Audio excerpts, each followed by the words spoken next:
Okay. And I'm Courtney, and we are Heard at the Bar. And today, today we have a guest with us. We have Danielle Frank joining us.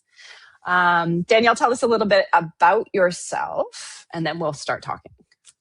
Great. Well, thanks for having me on your fabulous podcast. Excited to be here. Happy New Year. I am a 21 plus year wine industry veteran. Even though I'm only 21, so weird. That's crazy, right? Yeah, crazy, right? What's that? Oh, I know, I know. I say build brand loyalty at a young age. Yeah, well, I started my career 10 years working in the film industry, and then I decided to trade red carpets for red wine, and I segued into the wine and spirits industry. So I've been doing that for over 21 years. And in this time, I wrote a book called A Wine Lover's Guide to Parenting, the fine art of wine and wine management. So I'm excited to be on here to talk about all things wine industry and the book, of course, and to chat with you ladies.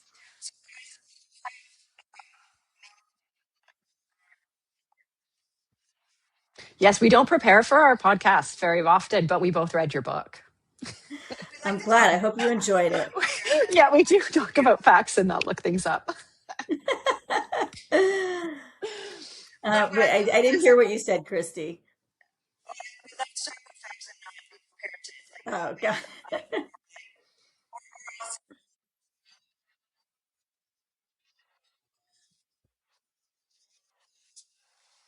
I'm having a hard time hearing Yeah, Kristy. Chris, I was just going to say, Chrissy, your AirPods don't.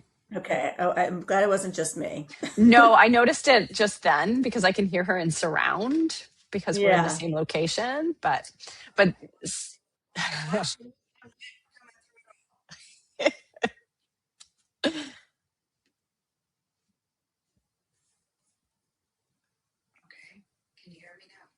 Mm-mm.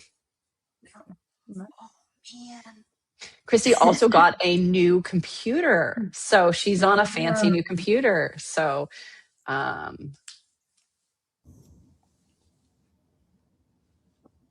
technology. Now can you hear me? Yes. Here I am. Do we need to start again?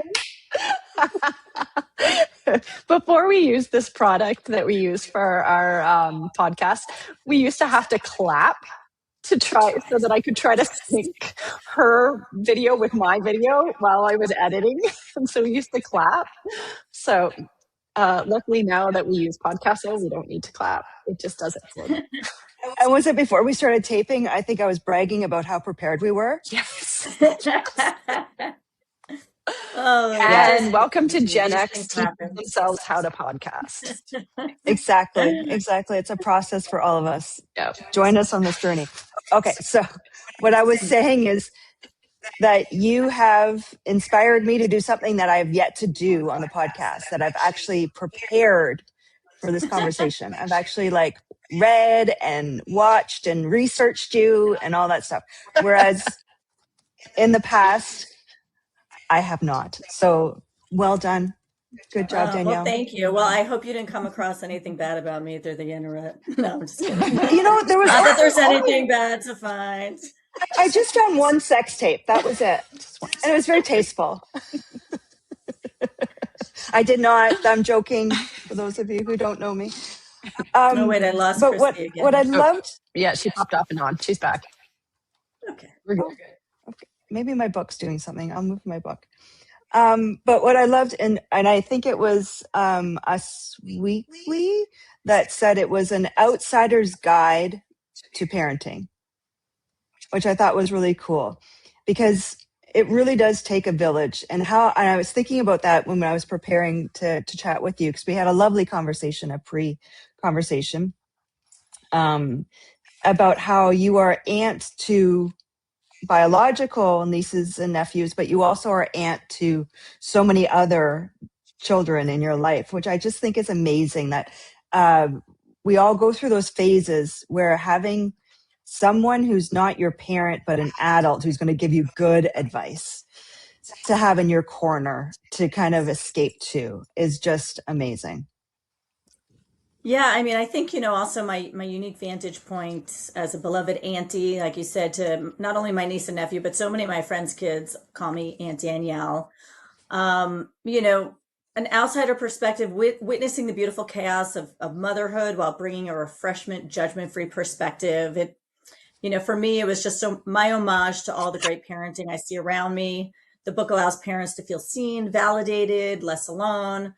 And, this also is my contribution to trying to shape and make an impact on helping to make kids grow up as good humans, since the path of motherhood ultimately didn't end up happening for me. So, Right. it's my contribution. And I always say, it's sometimes when you're not on the battlefield in the trenches, it's a little easier from the sidelines, and especially working in the wine industry, seeing the fun parallels. It's a little easier to see that the grape juice you're drinking can turn into a lovely Cabernet. Oh, I love that. I love that. That's brilliant. I Hi, also loved, Bumpers.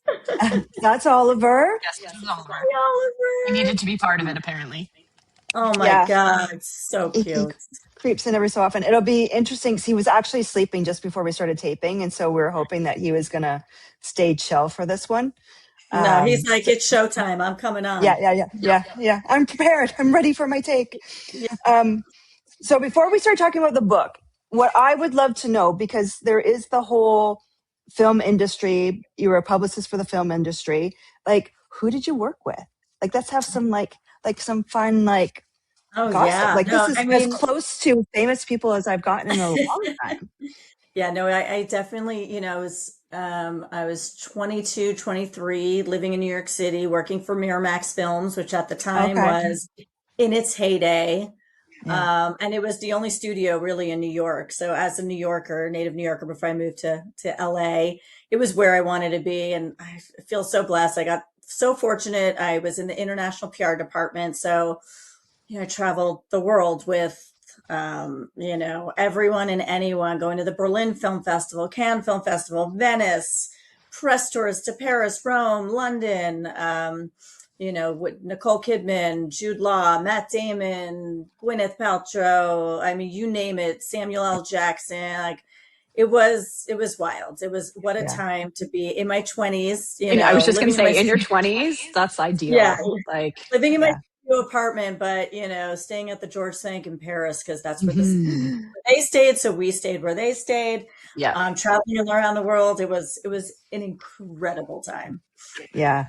I got like a little, both Courtney and I have little snippets of that kind of lifestyle. My Mhm. sister was in the music industry and she managed bands, but she had Nora Jones was one of her clients for Oh, a no, little while. yeah. And so I was in New York when she was promoting her movie, Blue Moon, I think it was called. And she was on David Letterman. So I got to go to David Letterman and backstage and all that kind of, didn't meet David, but we're on a first name basis regardless. Of course. And when we were leaving David Letterman going to the hotel, the paparazzi followed us. And so we had a full on paparazzi chase, and how cool it was to just have a little snippet of that experience without it actually being in it. Cause I can't imagine that lifestyle is for the long run, really the best lifestyle to be in. Yeah, we get to see the best side of it, right? We get to see the fun glitz and glamour, but don't have to deal with, people Right. taking snaps of us as we're putting a bite of food in our mouths when we're just trying to have a meal. Yeah. And so you probably had to do a lot of problem solving being a publicist within that Oh world, a yeah. lot of crisis Yeah. management. It must have been very stressful. Crisis management, and sometimes it's like, I don't know. That's why, so when I decided to leave Miramax, I really wanted to move to LA, and then I joined a personal PR firm representing Okay. talent directly, and that was short-lived. I quickly One, the company I worked for was, let's just say, it wasn't run very well. But of that, like, I just quickly saw, and I knew when I was at Miramax, I never really wanted to do personal PR, but there were no studio jobs, and I was dead set on moving to LA, and I was kind of over New York and the weather and everything. I've always wanted to move to LA. So I took this job, and shortly after I realized personal PR is not for me because, like you said, it's like constant crisis management, and sometimes it's, I mean, what they would call a crisis is so trivial. It just, for me, that was like, I'm not a yes man, I'm a babysitter, and like Yep.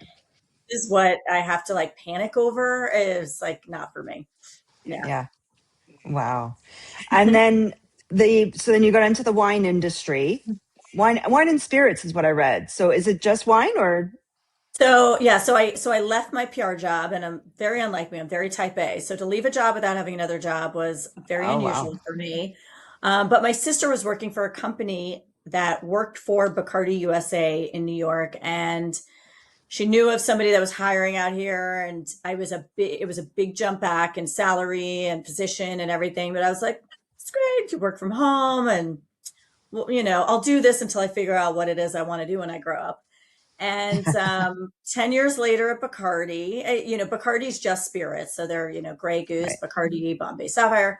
A great, great company. I was very fortunate to making such a leap into a new world to be working for such a great company.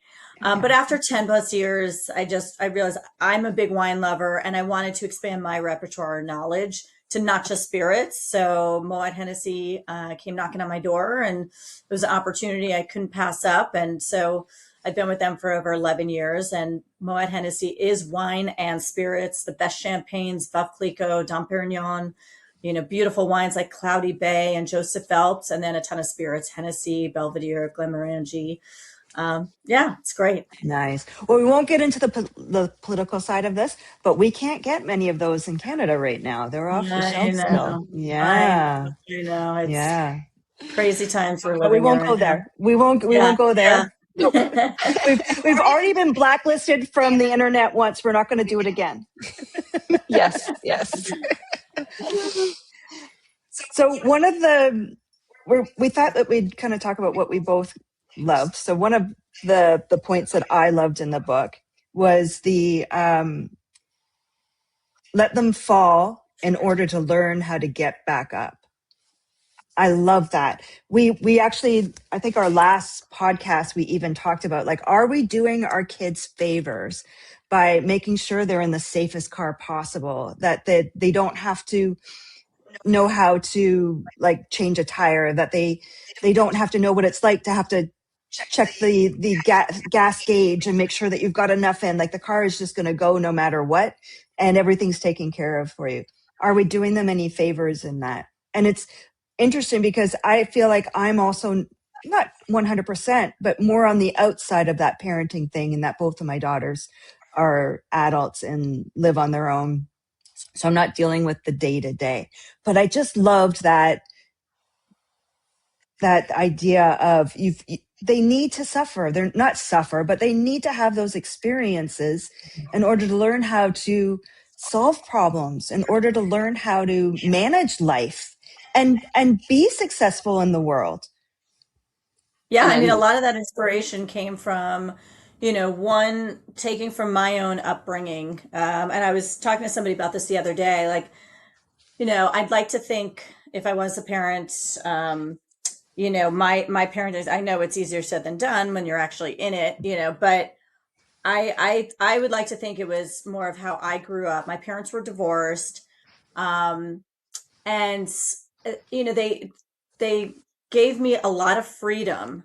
And I didn't have a curfew growing up, but all my friends did. And I was the last of my friends to rebel because they gave me an extended leash, right? It wasn't like Right. they coddle me. And so I didn't have any sense of urgency to rebel against them and, to rebel or to get their attention. I mean, my friends had a curfew, they had to go home. So I was like, all right, I'm going home. And, I was the last one to, try to drink or have sex or we anything lost you like again. that. And we lost her. Yes. Um, I have enough of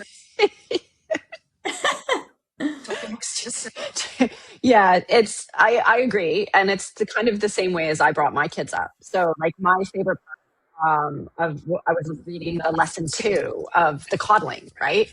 Same thing. I think that sometimes we coddle our kids too much. And I feel like I'm complete opposite. I'm like, here you go, drop. You need to learn. You need to learn how to do this. And I do see the difference between I have an 18-year-old and a 21, almost 22-year-old. I dropped him as in, here you go, 12 years old. Here's a little card that you can use to get yourself lunch for you and your sister, kind of thing. So he took care of her.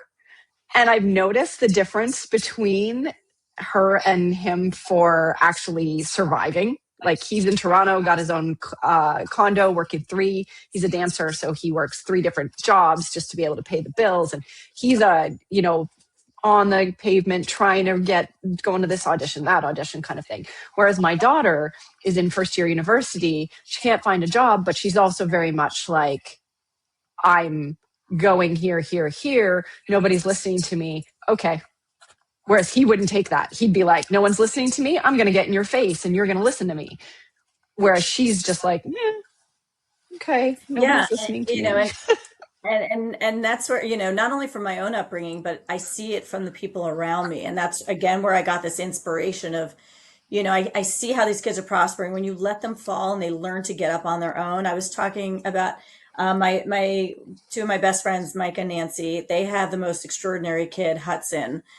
He's 14, and everybody that meets this kid is like, I host Thanksgiving here. For all my friends that are in town, and they came with some of my adult friends, and everybody loves Hudson. So I took Hudson to an escape room the other day, and three of my friends from Thanksgiving were like, we want to come, we want to hang out with Hudson. He can hang with, he talks to the That's adults. awesome. He's such a well-grounded, good kid. And it's because so much of what I saw how Micah and Nancy raised him was, giving him the opportunity to, be a little independent, learning to fall and to get back up. And it's really matured him in such a way that he's a kid and he enjoys kid things, but he also knows how to thrive in an environment of adults as well. And he's really growing up to be a spectacular kid. Well, and giving kids the freedom to figure shit out. Yeah. Like, if we're always figuring it out for them, they're not going to have the ability to figure out their own stuff. And like a client of mine, she said this to me once, that your goal is to teach them how to fly. Yeah. And if you've managed to do that, then you've done your job properly. Yeah. I think part of that chapter is like, if you don't let them, how will they learn to wipe their, what's when they're older? Yeah, exactly. If you're always doing it for them, Exactly. Life skills are a requirement of life, of living, of surviving. Absolutely. And I often wonder if it's like an age thing, that I start to think like, oh God, like, how are we screwed? Because this younger generation is going to mess things up. They're not going to do things properly. They're not going to do it the way we did.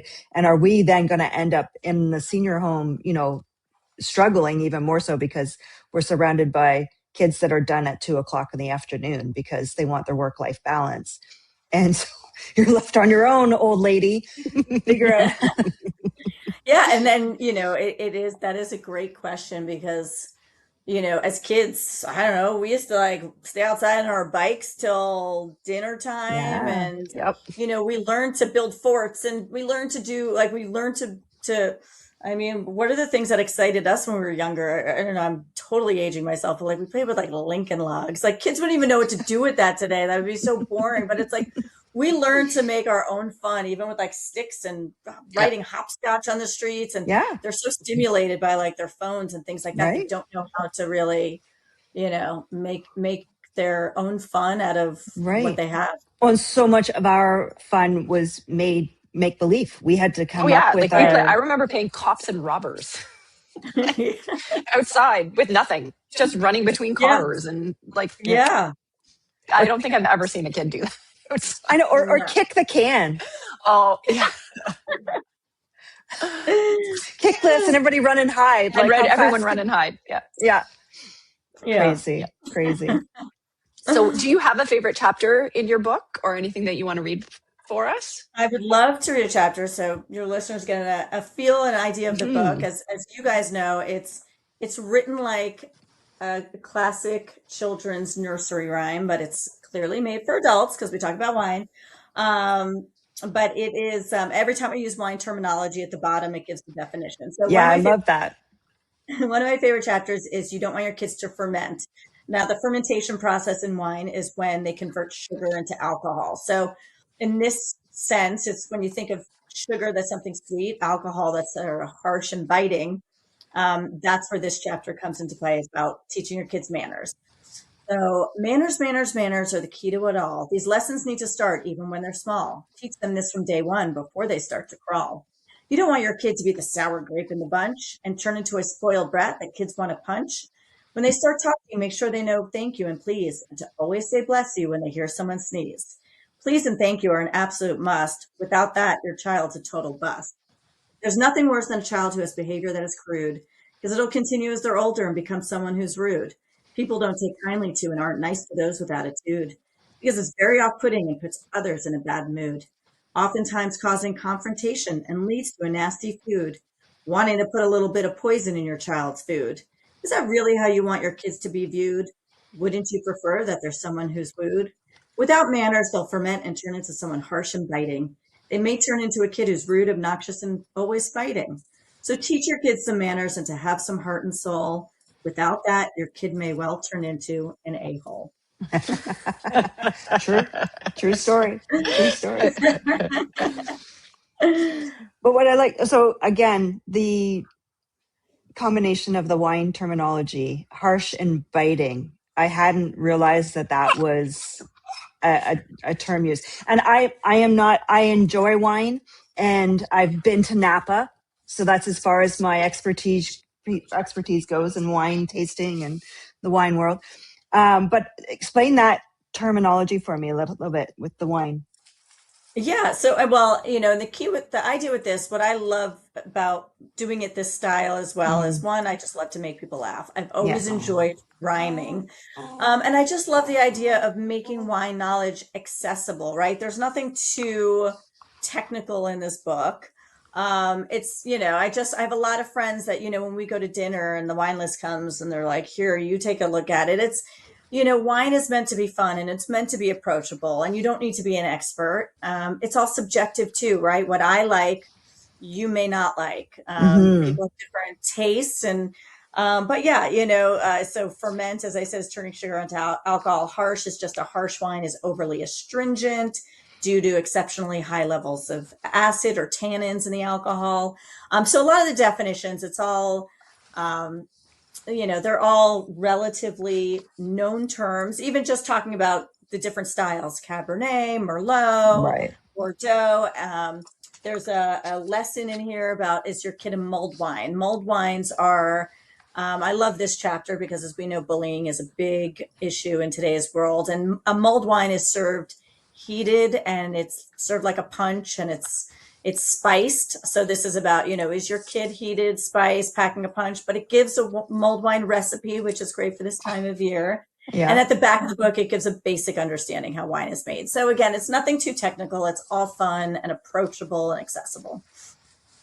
Yeah. So we were talking earlier. I'm one that doesn't actually drink wine. I'm interested. If I were to try to get into something, what do you recommend as like the baseline of where to go?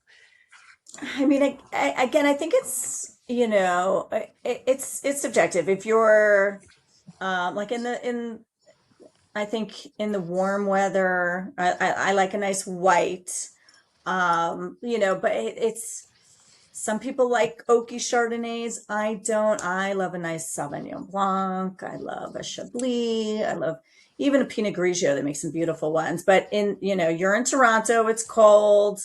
You can start with a lighter wine like a Pinot Noir and build your way up like to a full-bodied cab. But the fun thing is tasting and seeing what you like. But you might enjoy mine. I don't know what you drink, but you might enjoy the next book I'm working on, which is a whiskey lover's guide to dog breeds. Ooh, So okay, yes. I definitely would like the yes. Whiskey's more my style. Definitely. There you go. There's going to be a for everybody. Yeah. Oh, that's awesome. That's awesome. Yeah. Well, okay. Well, if you need Oliver to model for you, just let me know. Yes. Oh, absolutely. My dog will get jealous, but That's so cute. Oh, so you're working on your new book. When are you thinking that one might be out? Look, this whole process of getting this book out, it's been a journey. I wrote this about 13 years ago, Oh, right at the wow. time that a book, yeah, right at the Wow. time that a book called Go the F to Sleep came out. I don't know if you've Yep. heard of it. Yes. Yeah, Yep. Yeah. Yep. wildly popular. And that sort of is what was my inspiration too. He opened the door for this new sort of genre of a adult children's book, writing it in Hmm. the style of a children's book, but made for adults. And, as I said, I love to rhyme. So it gave me that creative license to want to put this project together. But, it's really hard, as you can imagine, to Imagine. get published. And, Yep. Mm, agents don't want you unless you've been published. Publishers don't want Hmm. you unless you have an agent. And the process back then was even more arduous. It was like everybody had a different process for printing it out, different cover letter, that it was less online. But this was always something that, when I've shared it with people, they love the book, they love the concept, they laughed out loud. And this has always been something that I've said, if I do nothing with this on my deathbed, it's going to plague me. So now there's something called hybrid publishing. So it's essentially self-publishing. I've paid for everything. I got the illustrator, but they're helping guide the process. So it was great. It was great for my first book. For the second one, now I know the process, so I could self-publish. But all the self-promotion it's a lot Hmm. of work. It's a full-time job on top of my full-time job. Yep. It's fun. I love doing all these podcasts, pitching myself to media, but it's a lot of work.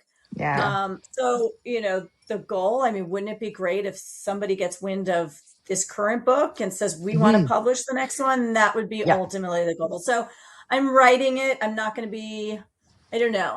I'm not going to quickly be so quick to self-publish. I want to get this book out there and hopefully Yeah. gain the attention of a publisher that wants to do it. Any publishers listening, it's Exactly. available. It's available to be published. Reach out.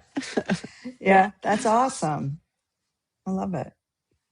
Yeah, it's been a fun journey. It is. Yeah. Like I said, it's the promotion of it has been a blast. As Yeah. much as it's a lot of work, and but particularly the podcast circuit. I love this. I love just having these organic conversations with people like you guys and your great podcast, chatting about life, chatting about things, and obviously integrating the story of my book into it. Well, talk about the ego on us when you reached out. We're like, look at us. She found us. She wants to be on Yeah. our podcast. Oh my Absolutely. You God. guys have a great podcast. And it's I look for those podcasts that, center on being candid and humorous conversations about life, midlife, parenting, body image, personal stories. That all comes into play with, what my book's about, or also what I'm about also with the career pivots, life pivots. I Yeah. was Yeah. engaged and I broke We've that all off. been So there. there's so many different, yeah, there's so many different elements. It's not just about the story of the book, but it's about the story of who we are as well. Well, I think it's becoming more common. People in their 40s, 50s are shifting gears, which is not what used to happen either. Like the idea of changing a career when you're into your 40s or 50s was unheard of. But I feel like that's becoming more and more common as we're kind of coming into our own and realizing that we have more to offer to the world. People seem to be reinventing themselves at this Yeah, stage. I love it. I mean, I say all the time, like, there's not one yellow brick road that leads to Oz. There's so many Yeah. different paths along the way. And that was the first defining moment for me, was the career pivot about 21 years ago when I left my career in the film industry. I just, you know what, I learned very quickly that if you just dwell in oh God, my life isn't where I thought it would be, it's not going to Hmm. propel you forward. When you lean Yeah. into it, when you embrace the pivot, as I love to Yeah. say, it's Yeah. going to propel you forward. And that was also what gave me the inspiration, and the courage when I was in this relationship for 6+ years. We were engaged, and it was over having kids. Actually, he has 2 kids from his first marriage. And at first he said he would have another kid. Ultimately, I realized he didn't want more kids. But it Mm. gave me the courage to leave and know, like, I don't need to be stuck in something I'm not happy about. I know that when life veers me off this path, just embrace the new path and go forward, and it's going to lead you somewhere great. And Yeah. it always has. Yeah. Close the eyes and jump. That's right. Because we Dive were head first. born in the 70s and we learned how to survive. That's Yeah. right. That's right. Yeah. We knew how to we knew how to kick cans and make fun out of it. And make it fun. Exactly. Oh, that's awesome. Oh, well, thank you, Danielle, for joining us today. It's been great to have you here. And hopefully we will propel your book and get you a publisher, and it'll all be good. I love it. Well, thank you both for having me so much on your fabulous podcast. Oh, now my dog's trying to get in on the action. Nobody. Yeah. Your turn. Thank you again for having me on. It's been so fun chatting with you ladies. You have a great thing going. Keep up the great work. Oh, thank you. Thank you. All right. Well, Happy New Year. And thanks for joining our community. Happy New Year to you as well. All right. Take care. Take care. Thanks. Bye. Bye.